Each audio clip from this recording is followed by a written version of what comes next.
अब मैना जो हिमालय की पत्नी और महादेव का चिंतन, आपके सभी कष्ट दूर हो जाएंगे।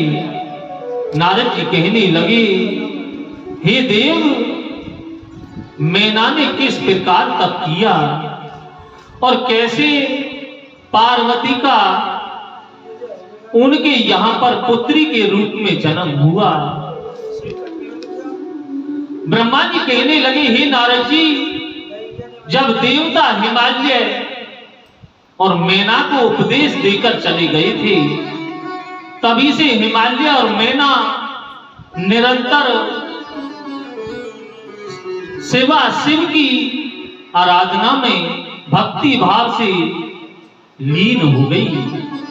ब्राह्मणों को दान देते चैत्र मास में आरंभ कर भगवती की मन में ही मूर्ति बनाकर अनेक प्रकार से पूजन करती, कभी व्रत धारण करके, कभी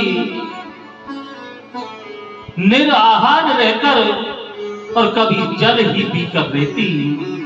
इस प्रकार मैना ने 12 वर्ष तक निराहार शिव की कठोर आराधना की। आराधना से प्रसन्न होकर के देवी प्रकट होकर मैना से कहने लगी, वरम विरही महासाध्यव यत ते मनसी वर्तते सुप्रसन्ना च तपसा तवाम्यम गिरिकामनी। देवी कहने लगी, हे गिरिकामनी, मैं तुम्हारी तपस्या से प्रसन्न हूं। अब तुम मन वांछित वर मांग लो। ऐसा कहकर भगवती ने मैना को प्रसन्न होकर आलिंगन कर लिया। माता माहिम सदानंदा भक्ति शोक विनाशिनी कालंप बनीता नाम चे प्राणी नाम बुद्धि रूपनी। मैना बोली, हे माता, आप ही सदा आनंद स्वरूप भक्तों के शोक दूर करने वाली हैं। कल्प पर्यंत स्त्री तथा प्राणियों की बुद्धि रूपनी है। इस प्रकार से विनती सुनकर के प्रसन्न होकर भगवती ने मैना से वरदान मांगने को कहा। मैना कहने लगी, हे शिवे, हे भवानी, हे महेश्वरी, आपकी जय हो।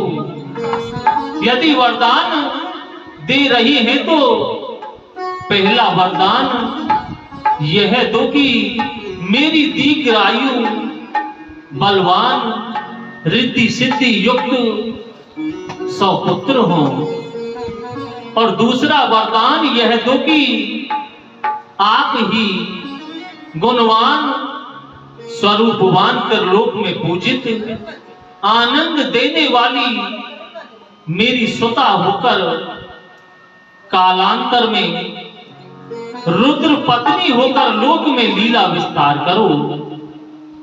दुर्गा ने तथास्तु कहकर मैना को आश्वस्त कर दिया। कालांतर में मैना के दुर्गे की कृपा से 100 पुत्र हुए। बड़ा पुत्र मैनाक हुआ, जिसने समुद्र क्रूध हुआ था।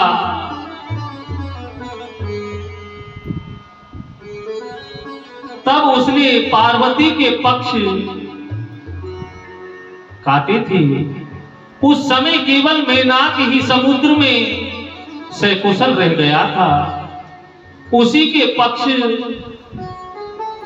कटने से बच गए थे। सभी पुत्रों में वही श्रेष्ठ था। कालांतर में मैना के उदर में जगदम्बा को आई जानकर विष्णु आदि देवता गर्भ स्तुति करने लगे। दुर्गे जय जय प्राज्ञे जगदम्ब महेश्वरी, सत्य वृते सत्य परे तिर सत्य सत्य रूपनी। देवता कहने लगे, हे दुर्गे, हे जगदम्बे, आपकी जय हो। हे सत्यव्रते, हे सत्य नारायणी, हे सत्य स्वरूपनी, आपकी जय हो। समय आने पर 10वें महीने में जगदम्बे ने गर्भ से वहीरभूत होने की इच्छा की।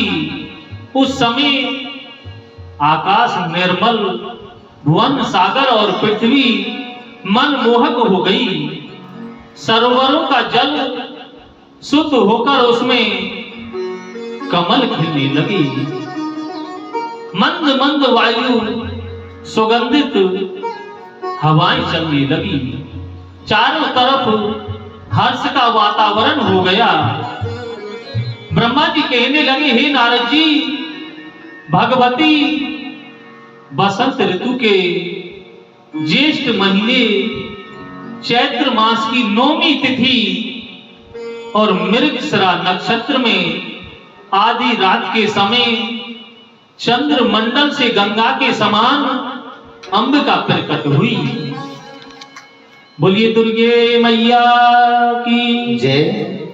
मैना के गर्भ में आना तो भाग में था। समुद्र से लक्ष्मी प्रकट हुई थी, उसी प्रकार मैना के गर्भ से प्रकट हुई। उस समय मेघ गरज गरज कर वर्षा कर रही थी। मंद मंद हवाएं चल रही थी और पुष्पों की वर्षा होने लगी। हिमालय मैना के महल में, हिमालय और मैना के महल में आनंद छा गया। बोलिए दुर्गे मैया की जय। हो रही है, दुर्गे मैया का जन्म हुआ और जन्म की खुशी में बधाइयां होने लगी। एक बधाई दुर्गे मैया के जन्म की खुशी में, और जन्मी है दुर्गे मैया, जन्मी है दुर्गे मैया, और महल में बाजे बजिया। जन्मी दुर्गे मैया, महल में बाजे बजिया।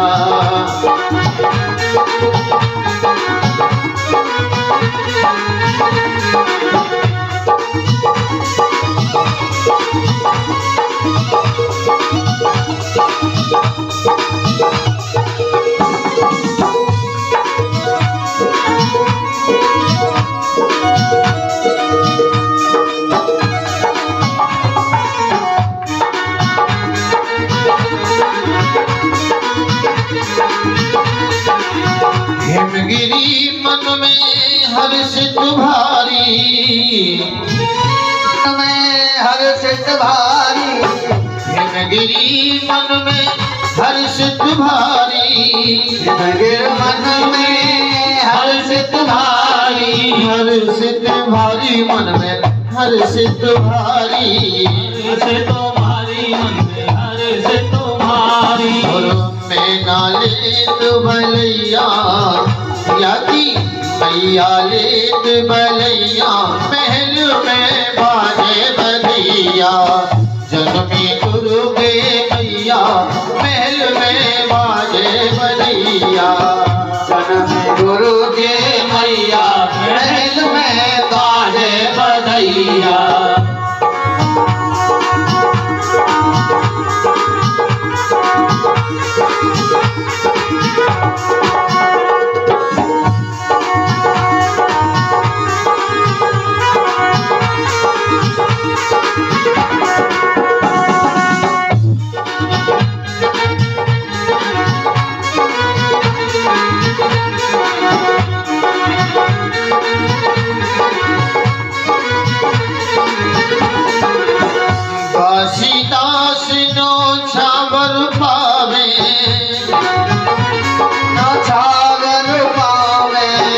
काशीदास नो छावर पावे, काशीदास नो छावर पावे, और नाचत ताता थैया महल में बाजे बधैया।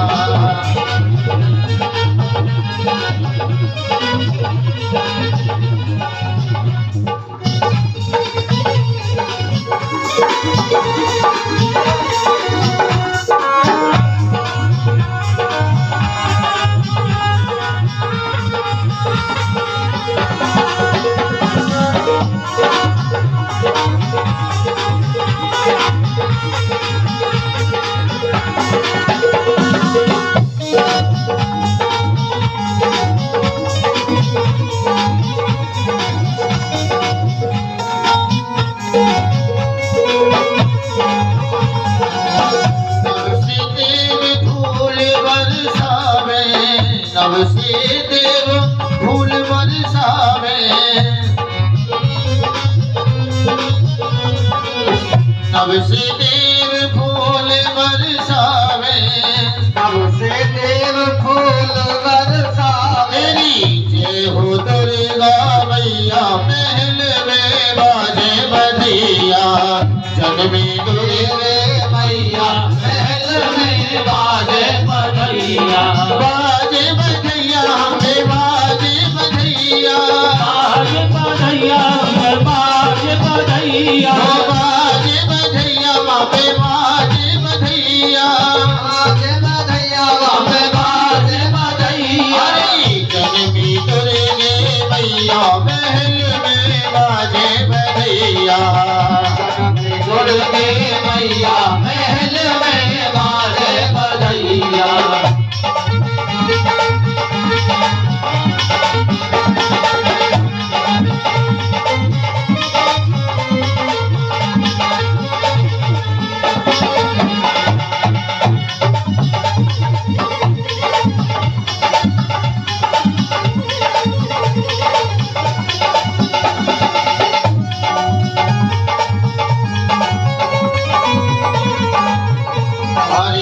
नगर गाम में आनंद छायो, नगर गाम में आनंद छायो, नगर गाम में आनंद छायो, गाँव में आनंद छायो।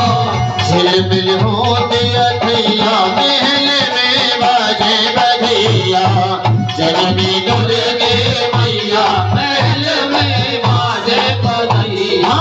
जन्मी दुर्गे मैया महल में बाजे बधैया, दुर्गे मैया महल में बाजे बधैया। बाजे बधैया हाजी बाजे बधैया, बाजे बधैया बाजे बधैया, बाजे बधैया हमें बाजे बधैया, बाजे बधैया बाजे बधैया।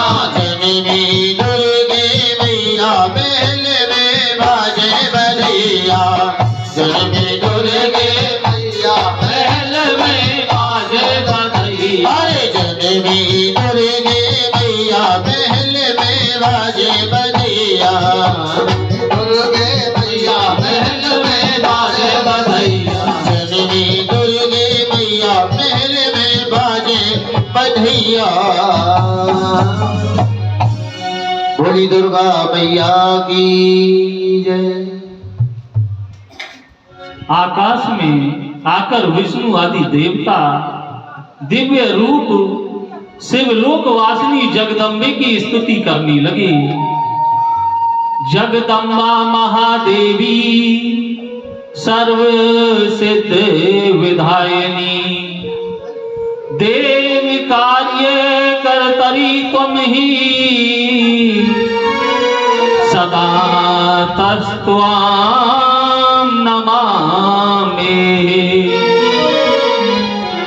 देवता बोले, हे जगदम्बा, हे महादेवी, हे सबकी सिद्ध विधान करने वाली, आप देवता देवों का कार्य करने वाली हैं, हम आपको प्रणाम करते हैं।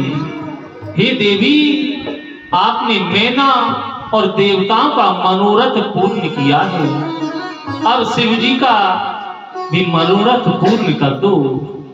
ऐसे विनम्र वचन से नमन करके देवतागण अपने अपने स्थानों को चली गई। मैना कहने लगी, हे देवी, अब आप कन्या का रूप धारण करके हमको बाल लीलाओं के आनंद से सराबोर कर धन्य कर दो। भगवती कहने लगी, पूर्व काल में मैंने तुम्हारी तपस्या से प्रसन्न होकर तुम्हारी कन्या होने का वरदान, अब समय आने पर मैं तुम्हारी कन्या हुई। मैना से ऐसा कहकर के देवी ने लौकिक गति का आश्रय लेकर कन्या रूप से रुदन करने लगी। कन्या का रुदन सुनकर महल के दास दासी और सेवकाएं प्रसन्न हुई। महाराज को समाचार दिया गया कि आपका मनोरथ पूर्ण हुआ है, आपके यहाँ कन्या का जन्म हुआ है। हिमालय ने प्रसन्न होकर के बड़े बड़े दान दिए। ब्राह्मणों और याचकों को दान मान से सम्मान किया गया। अनेकों प्रकार के वाद्य बजने लगे, मंगल गान होने लगे, जात कर्म आदि संस्कार कराए गए। महाराज हिमालय ने धूमधाम से कन्या उत्पन्न होने की खुशी में बहुत उत्सव किया। याचकों को मनचाहा दान दिया, विप्रों को और जिसने जो मांगा सो दान देकर सभी को प्रसन्न किया। तदंतर ऋषि मुनियों को बुला करके कन्या का नामकरण करा गया। काली तारा महाविद्या षोडशी भुवनेश्वरी भैरवी छिन्नमस्ता च विद्या धूमावती बगला मुखी सिद्ध विद्या और मातंगी कमलातम के इत्यादि पद्म प्रणीतम नामेभ्य। ऋषियों ने काली तारा महाविद्या षोडशी भुवनेश्वरी भैरवी छिन्नमस्ता विद्या धूमावती बगलामुखी सिद्ध विद्या मातंगी और कमला आदि नाम रखकर हिमालय से प्रचुर मात्रा में दान द्रव्य प्राप्त किया। महाराज हिमालय से विदा लेकर सभी ऋषि मुनि अपने अपने स्थानों को चले गए। इस प्रकार सुंदर अंगों वाली कालिका देवी प्रतिदिन चंद्रमा के समान बढ़ने लगी। उसको कुलोचित दीपक की बड़ी शिखा से मंदिर प्रकाशित और शोभामान होता है, उसी प्रकार पर्वतराज हिमालय का महल पार्वती कन्या से शोभामान होने लगा और पार्वती द्वितीय के चंद्रमा के समान बढ़ने लगी। कालांतर में एक दिन शिव जी से प्रेरित नारद जी हिमालय के यहाँ पधारे। नारद जी को आया जानकर पर्वतराज बड़े प्रसन्न हुए। शैलराज बड़ आदर कीना पद पखारवर आसन दीना। राम सिया राम जय जय राम राम सिया राम जय जय राम। हिमालय में मैना सहित मुनिराज के चरणों को धोकर महल में उस जल को छिड़क करके पवित्र किया। पार्वती को बुलाकर नारद जी के श्री चरणों में प्रणाम कराया। नारद जी ने आशीर्वाद की झड़ी लगा दी। पर्वतराज नारद जी से कहने लगे, हे मुनिवर, आप त्रिकालदर्शी हैं, मेरी स्वता के गुण दोष बताइए और भविष्य में इसको कैसा पति प्राप्त होगा, सभी बातें बताने की कृपा करें। इसका भाग्य कैसा होगा और इसका दाम्पत्य जीवन कैसा रहेगा। हिमालय के वचनों को सुनकर के नारद जी पार्वती को देखकर कहने लगे, हे हिमालय सुनिए, कह मुनि में हंसी गुड मृदुबानी, ओ सुता तुम्हारे सकल गुण खानी। राम सिया राम जय जय राम। राम सिया राम जय जय राम। सुंदर सहज सुशील सयानी, ओ नाम उमा अंबिका भवानी। राम सिया राम जय जय राम। राम सिया राम जय जय राम। सब लक्षण संपन्न कुमारी, ओ होई संतति पियाई पियारी। राम सिया राम जय जय राम। राम सिया राम जय जय राम।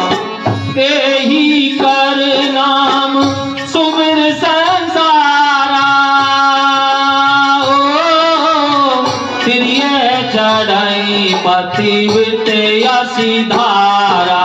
राम सिया राम जय जय राम।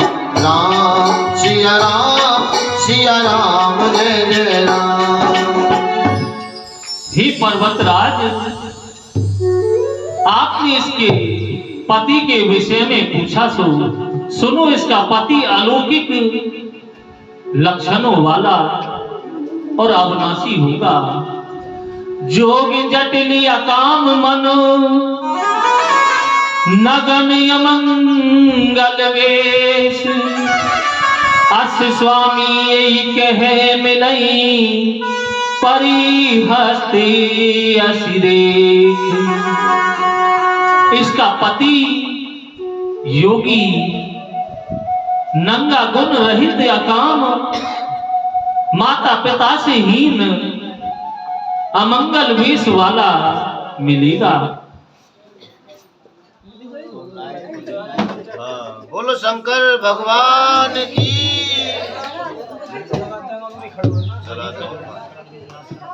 गोविंद जय जय गोपाल जय जय। गोविंद जय जय गोपाल जय जय। बोलो गोविंद जय जय गोपाल जय जय। गोविंद जय जय गोपाल जय जय। गोविंद जय जय गोपाल जय जय। गोविंद जय जय गोपाल जय। बोलो गोविंद जय जय गोपाल जय जय। गोविंद जय जय गोपाल जय जय। राधा रमण हरि गोविंद जय जय। राधा रमण हरि गोविंद जय। बोलो गोविंद जय जय, बोलो गोपाल जय